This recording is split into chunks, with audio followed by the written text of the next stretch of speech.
Welcome to today's exploration of Tao and its meaning.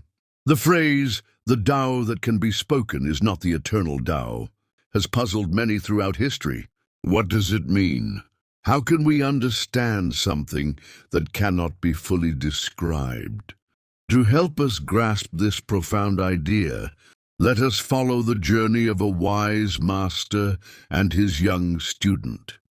Through their walk and the stories shared along the way, we will uncover the nature of Tao, its fluidity, its many forms, and why it can never be truly possessed. Master, I recently came across a saying, the Tao that can be spoken is not the eternal Tao. What does it mean?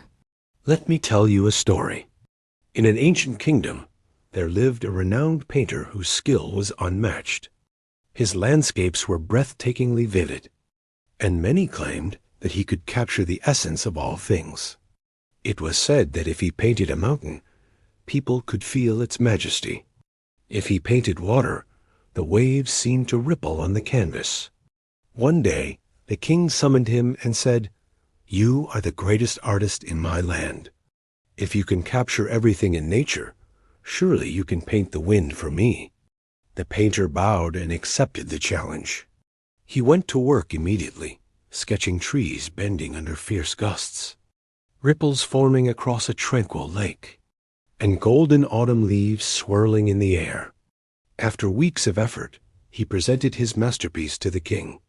"Behold, your majesty," he declared. "This is the wind." The king examined the painting carefully, then shook his head. "You have painted the effects of the wind, but where is the wind itself?" The painter was stunned. He realized that no matter how hard he tried, he could only depict what the wind touched, never the wind itself. He left the palace and sat by the same lake he had painted, watching the breeze ripple the water's surface.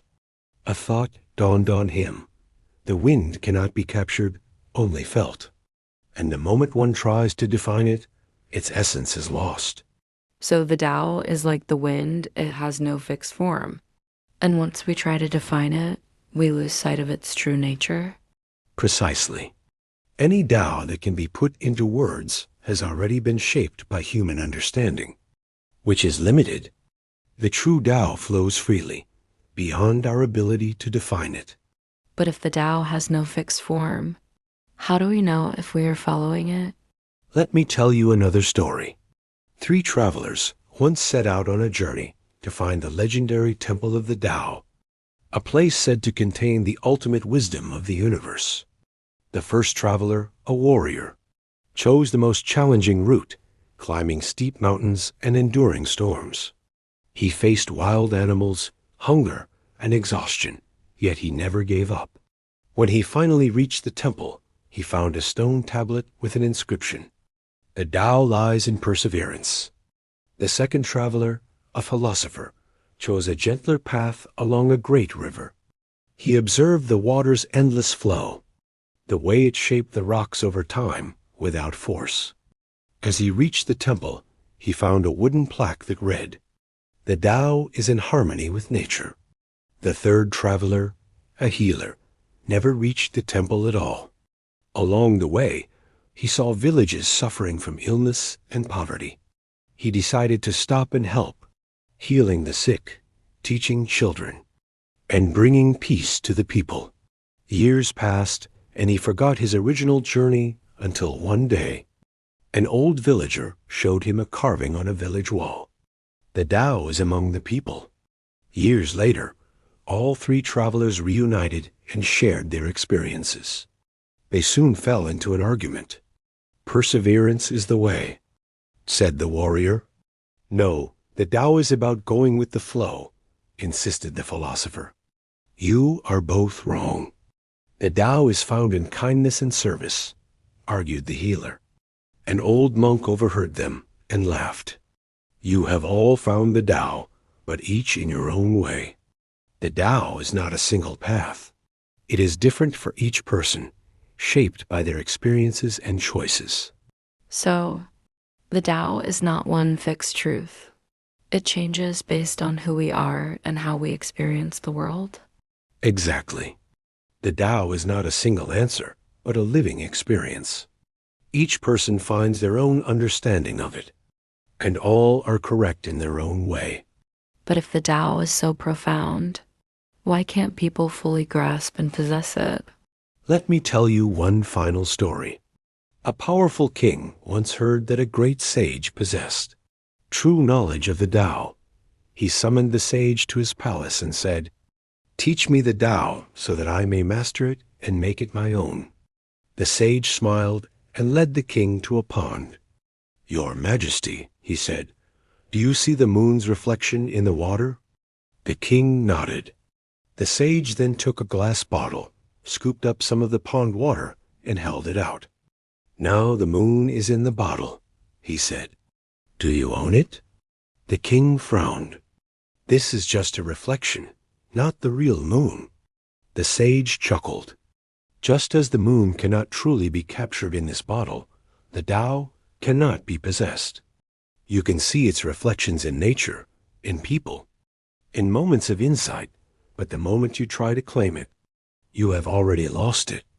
The king bowed his head, realizing the futility of his quest for control. I see now.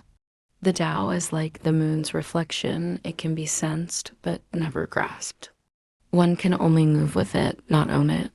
The more one tries to define, control, or claim the Tao, the further away it becomes. The only way to truly walk the Tao is to flow with it. Today, I have shared 3 stories, each illustrating a different aspect of the Tao. That can be spoken is not the eternal Tao. 1. The painter and the wind. The Tao has no fixed form. It can only be sensed, not captured. 2. 3 travelers seeking the path. The Tao is not a single truth. It manifests differently for each person. 3. The moon in the bottle. The Tao cannot be possessed. It can only be followed and experienced. Master, I understand now. The Tao is not a rigid answer. It is a journey, an awareness, and a way of flowing with life. You are already walking the Tao. Through 3 fables, we have explored the nature of Tao, how it defies definition, how it reveals itself differently to each seeker, and how it cannot be possessed but only followed. The Tao that can be spoken is not the eternal Tao. These words remind us that true wisdom is not in rigid explanations, but in the way we experience and live our lives. The Tao is found in the wind that moves unseen, in the river that adapts to the land, and in the kindness shared among people. As we step back into our own lives, may we carry this understanding with us, not as a fixed answer, but as a way to move with the ever-changing flow of the world. Thank you for joining this journey. Until next time, walk the path with an open heart and let the Tao guide you.